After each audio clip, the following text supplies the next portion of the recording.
ಇವತ್ತು ಸುದೀಪ್ಗೆ 51ನೇ ಜನ್ಮದಿನದ ಸಂಭ್ರಮ.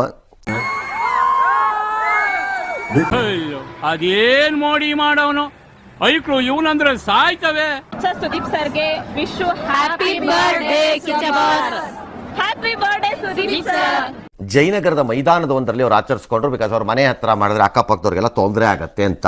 ಕ್ಷಮಿಸ್ಬಿಡಿ ಎಲ್ಲರೂ, ಮನೆ ಹತ್ರ ನೀವು ಭೇಟಿ ಮಾಡಕ್ ಆಗ್ಲಿಲ್ಲ ಕಾರಣಾಂತರಗಳಿಂದ. ಚೇಂಜ್ ಕೇಳ್ತಾ ಇದಾರಲ್ಲ. ಹಾಗೆ ನಮ್ಮ ಅಕ್ಕಪಕ್ಕ ಮನೇಲಿರೋ ಹಿರಿಯರನ್ನು ತಲೆ ಹಿಡ್ಕೊಂಡಾಗ ಅಂಡ್ ಲಾಸ್ಟ್ ಟೈಮ್ ಏರ್ಪಾಟ್ ಮಾಡಿಸಿ ಎಲ್ಲ ಚೆನ್ನಾಗಾದ್ರೂ ಕೂಡ ನನ್ನಿಂದ ಏನೋ ಇಟ್ ಶುಡ್ ಬಿ ಅವಾಯ್ಡೆಡ್ ಇಂಥವೆಲ್ಲ.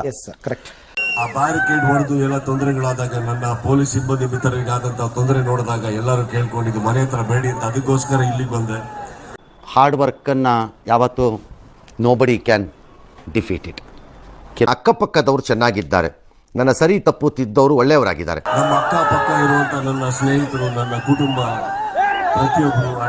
ಹಾಗಾಗಿ ನಾನು ಇಲ್ಲಿಗೆ ಬಂದು ಇವತ್ತು ನಿಂತಿದ್ದೀನಿ. ನಾವು ಹೋದಲ್ಲೆಲ್ಲ ತಲೆ ಎತ್ಕೊಂಡು ಓಡಾಡಕ್ಕಾಗುತ್ತೆ ಅಂದ್ರೆ ಇವರೇ ಕಾರಣ. ನನ್ನ ಫ್ಯಾನ್ಸ್ ಯಾವತ್ತೂ ಕಳಂಕ ಥರ ಕೆಲಸ ಮಾಡಲ್ಲ ಅನ್ಕೊಂಡಿದ್ದೀನಿ.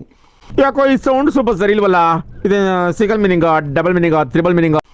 ನಿಮ್ಮಿಂದ ನಾನು ಹೋದ ಕಡೆ ಎಲ್ಲ ತಲೆ ಎತ್ಕೊಂಡು ನಿಲ್ತೀನಿ. ಸಂಪಾದನೆ ಮಾಡಿರುವಂತ ನಮ್ಮ ಹೆಸರಿಗೆ ಕಳಂಕ ತರುವಂತ ಯಾವ ಕೆಲಸ ಇವ್ರು ಮಾಡಿಲ್ಲ, ಮಾಡೋದಿಲ್ಲ. ನನ್ನನ್ನೇನು ಬೇರೆಯವ್ರ ತರ ಅಂತ ತಿಳ್ಕೊಂಡಿದ್ಯಾ?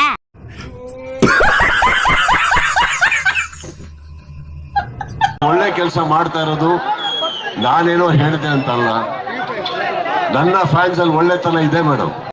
ಕೋಪ ತೀರ್ಸ್ಕೊಂಡ್ಬಿಟ್ಟೆ ಬಿಡಿ. ಅರ್ಥ ಆಯ್ತು ಅನ್ಸುತ್ತೆ.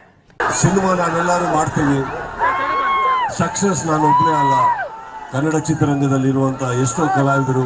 ಒಪ್ತೆ ಕಡೆ ಒಪ್ತೆ, ನಿನ್ ಮನ್ಸು ಎಷ್ಟು ಪರಿಶುದ್ಧವಾಗದು ಅಷ್ಟು ನೀ ಚೆನ್ನಾಗಿ ಬದುಕ್ತೀಯ. ದೊಡ್ಡ ದೊಡ್ಡ ಕಲಾವಿದರು, ಬಂದಂತ ಕಲಾವಿದರು ಪ್ರತಿಯೊಬ್ಬರು ಒಂದು ದೊಡ್ಡ ದೊಡ್ಡ ಸಿನಿಮಾಗಳನ್ನ ಕೊಡ್ತಾರೆ, ಸಕ್ಸಸ್ಫುಲ್ ನಾಯಕ ನಟರಾಗ್ತಾರೆ. ಆದ್ರೆ this is the beauty of A good marketing. ಇದು ವೆರಿ ಗುಡ್. ಇದು ನನ್ನ ಪ್ರಕಾರದಲ್ಲಿ ಚಿತ್ರದಲ್ಲಿ ನಾವು ದೊಡ್ಡವರಾಗಬೇಕಾದ್ರೆ ಬರೀ ಸಿನಿಮಾ ಮಾತ್ರ ಸಾಕಾಗಲ್ಲ.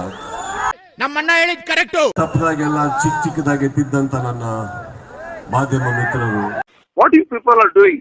ಏನ್ ನಿಮ್ದು ಮೀಡಿಯಾ? ಏನ್ರಿ ಮೀಡಿಯಾ?